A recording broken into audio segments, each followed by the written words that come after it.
श्री राधा कृष्णाभ्याम नमः।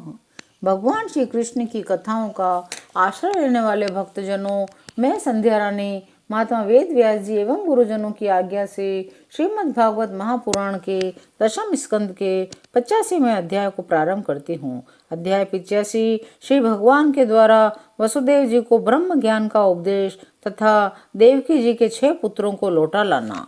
श्री सुखदेव जी कहते हैं, परीक्षित, इसके बाद एक दिन भगवान श्री कृष्ण और बलराम जी प्रातःकालीन प्रणाम करने के लिए माता पिता के पास गए।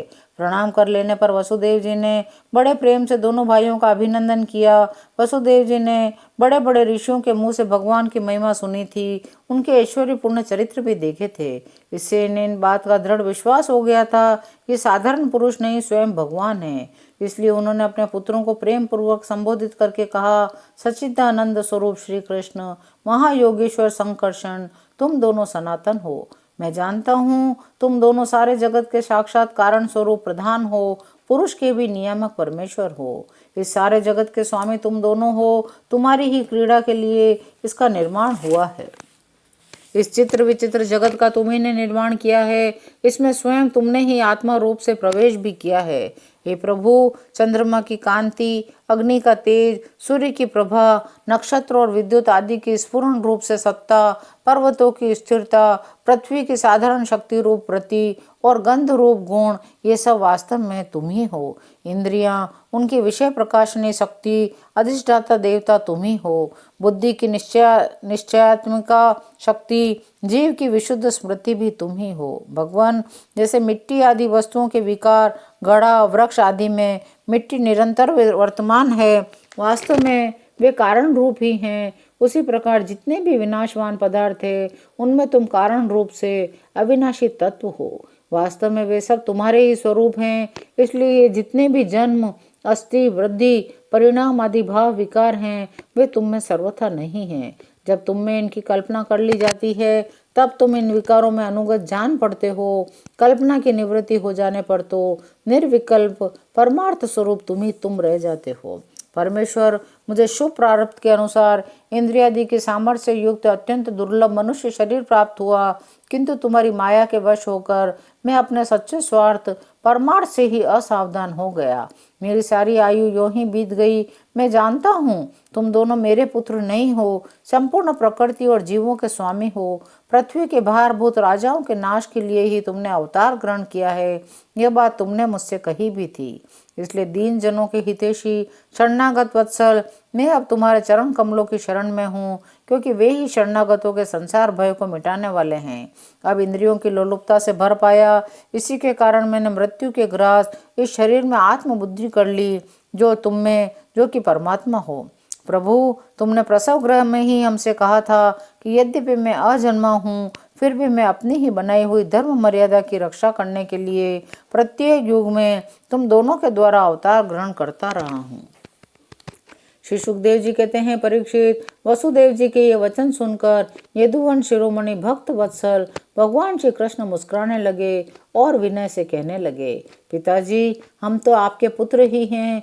हमें लक्ष्य करके आपने ये ब्रह्म ज्ञान का उपदेश किया है। हम आपकी एक एक बात युक्ति युक्त मानते हैं। पिताजी, आप लोग, मैं, भैया बलराम जी, सारे द्वारकावासी, संपूर्ण चराचर जगत, सबके सब आपने जैसा कहा वैसे ही हैं। सबको ब्रह्म रूप ही समझना चाहिए। जैसे आकाश, वायु, अग्नि, जल, पृथ्वी, ये पंच महाभूत अपने कार्य, घट, कुंडल आदि में प्रकट, अप्रकट, बड़े, छोटे, अधिक, थोड़े, एक और अनेक से प्रतीत होते हैं, परंतु वास्तव में सत्ता रूप से वे एक ही रहते हैं। वैसे ही आत्मा में भी उपाधियों के भेद से ही नानात्व की प्रतीति होती है। इसलिए जो मैं हूँ वही सब हैं। इस दृष्टि से आपका कहना ठीक ही है। श्री सुखदेव जी कहते हैं, परीक्षित, भगवान श्री कृष्ण के इन वचनों को सुनकर वसुदेव जी ने नानात्व बुद्धि छोड़ दी। वे आनंद में मग्न होकर वाणी से मौन और मन से निसंकल्प हो गए। कुरुश्रेष्ठ, उस समय वहाँ सर्वदेव की देवमयी देवकी जी भी बैठी हुई थी। वे बहुत पहले से ही यह सुनकर अत्यंत विस्मित थी कि श्री कृष्ण और बलराम जी ने अपने मरे हुए गुरु पुत्र को यमलोक से वापस ला दिया। अब उन्हें अपने उन पुत्रों की याद आ गई जिन्हें कंस ने मार डाला था। उनके स्मरण से देवकी जी का हृदय आतुर हो गया, नेत्रों से आंसू बहने लगे। उन्होंने बड़े ही करुण स्वर से श्री कृष्ण और बलराम जी को संबोधित करके कहा, लोकाभिराम राम, तुम्हारी शक्ति मन और वाणी के परे है। श्री कृष्ण, तुम योगेश्वरों के भी ईश्वर हो। मैं जानती हूँ तुम दोनों प्रजापतियों के भी ईश्वर आदि पुरुष नारायण हो।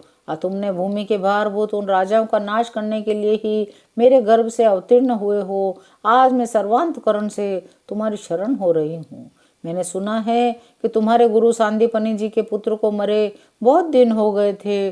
उनको गुरु दक्षिणा देने के लिए उनकी आज्ञा तथा काल की प्रेरणा से तुम दोनों ने उनके पुत्र को यमपुरी से वापस ला दिया। तुम दोनों योगेश्वरों के भी ईश्वर हो, इसलिए आज मेरी भी अभिलाषा पूर्ण करो। मैं चाहती हूँ तुम दोनों मेरे उन पुत्रों को जिन्हें कंस ने मार डाला था ला दो। मैं उन्हें आंख भरकर देख लूं।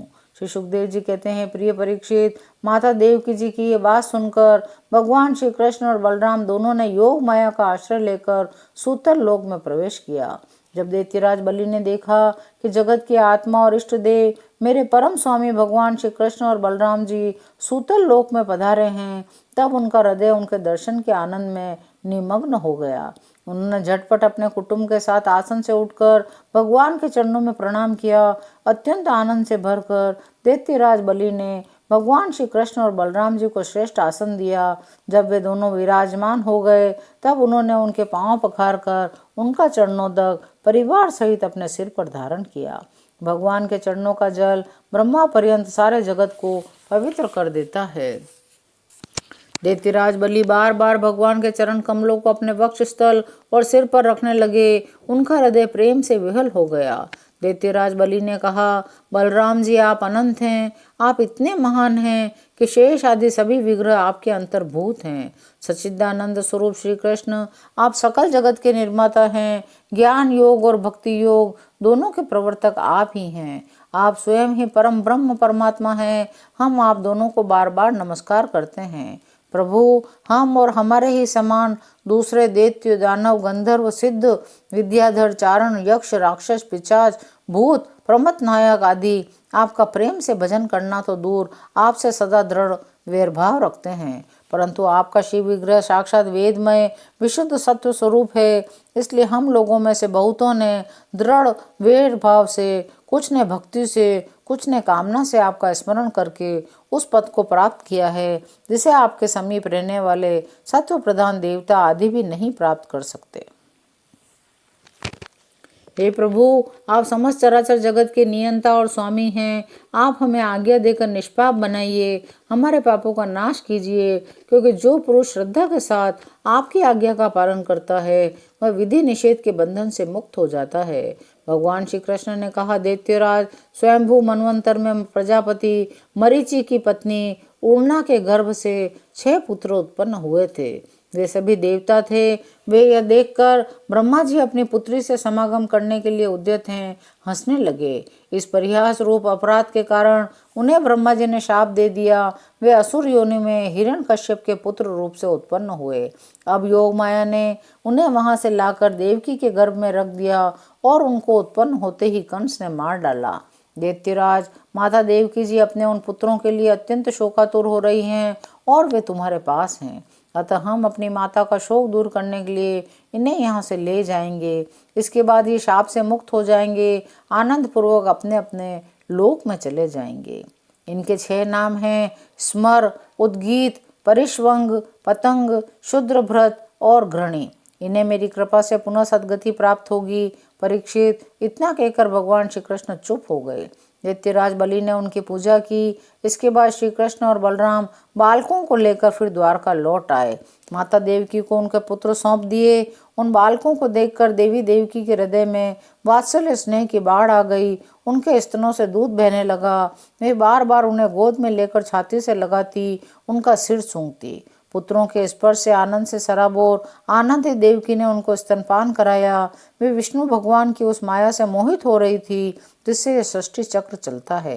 देवकी जी के स्तनों का दूध साक्षात अमृत था, हो क्यों न भगवान श्री कृष्ण जो उसे पी चुके थे। उन बालकों ने वही अमृतमय दूध पिया। उस दूध के पीने से, भगवान श्री कृष्ण के अंगों का संस्पर्श होने से उन्हें आत्म साक्षात्कार हो गया। इसके बाद उन लोगों ने भगवान श्री कृष्ण, माता देवकी, पिता वसुदेव, बलराम जी को नमस्कार किया तदनंतर सबके सामने ही वे देवलोक में चले गए। देवी देवकी यह देखकर अत्यंत विस्मित हो गई कि मेरे मरे हुए बालक लौट आए और फिर चले भी गए। उन्होंने ऐसा निश्चय किया, ये श्री कृष्ण का ही कोई लीला कौशल है। भगवान श्री कृष्ण स्वयं परमात्मा है, उनकी शक्ति अनंत है। उनके ऐसे ऐसे अद्भुत चरित्र इतने हैं कि किसी प्रकार उनका पार नहीं पाया जा सकता। सूत जी कहते हैं, शौनकादि ऋषियों, भगवान श्री कृष्ण की कीर्ति अमर है, अमृतमयी है। उनका चरित्र जगत के समस्त पाप तापों को मिटाने वाला, भक्त जनों के कर्ण कोरों में आनंद सुधा प्रवाहित करने वाला है। जो इसका श्रवण करता है अथवा दूसरों को सुनाता है, उसकी संपूर्ण चित्रवृत्ति भगवान में लग जाती है। वह उन्हीं के परम कल्याण स्वरूप धाम को प्राप्त होता है। 85वां अध्याय यहीं विराम लेता है। शेष अगले अंकों में। जय श्री कृष्ण।